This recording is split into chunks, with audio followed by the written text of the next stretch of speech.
YouTube, hello. I've just had an idea today. I was on my way home and I was listening to the Empire Strikes Back soundtrack on my way home because I watched it a few days ago. Maybe this weekend I watched it.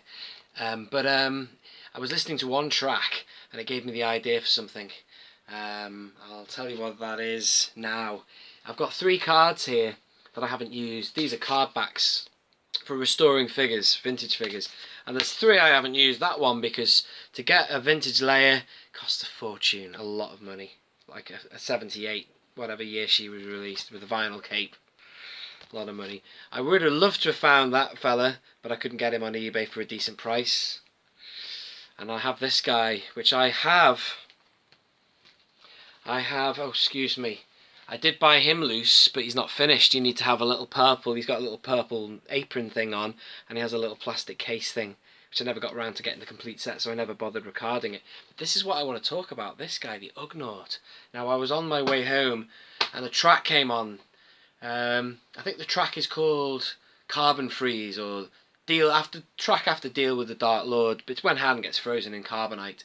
It's great music there. Great scenes, a lot of tension in the whole Bespin sort of thing. Even after they arrive and 3PO gets shot and they lose 3PO, you know, for the first time viewer, I remember watching this the first time, you feel for everybody's safety. But anyway, that's a figure I had as a kid, and the Ugnaught, and they're weird characters. They could let's cut to the chase. They could use this card back. They could release this in the future. They could bring them back. So here is the original Ugnaught from the 80s.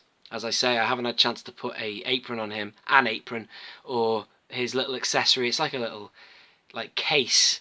But I did win on auction on eBay these 2 guys. Now look how well they've been updated.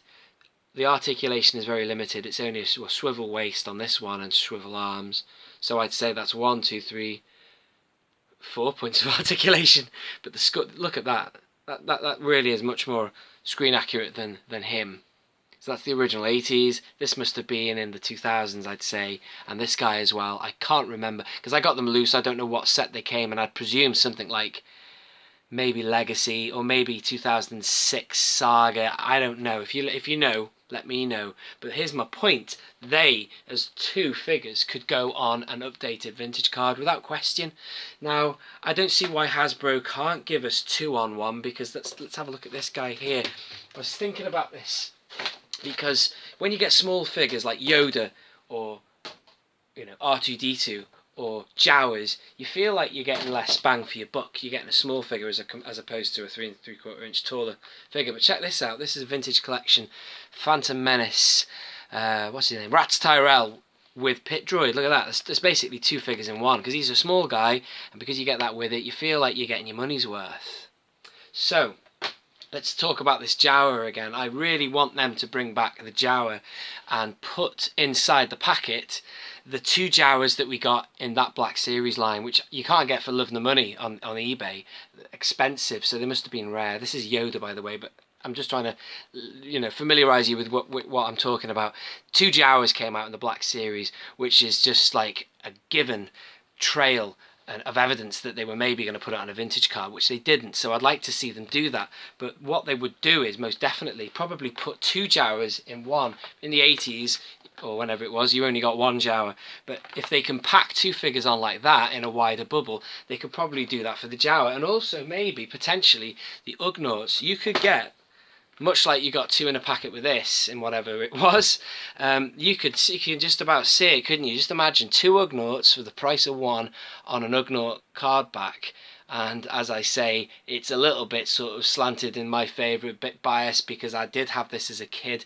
But this is another card that I just thought of today that I would like to see them release. And it's funny, isn't it? I just completely forgot about these ones. These are ones I bought from Restore Nation, the guy in Spain I have mentioned countless times on my reviews.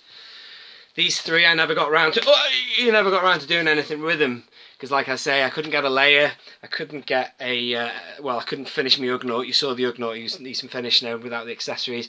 And then the Imperial Commander, I might do a little separate video about him, because that is no Imperial Commander dressed in black. That is, what's his name?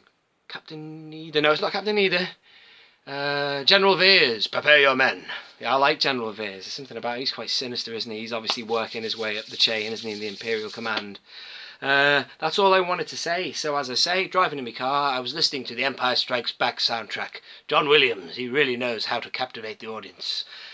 This has been Only One Kenobi. Only one. Out.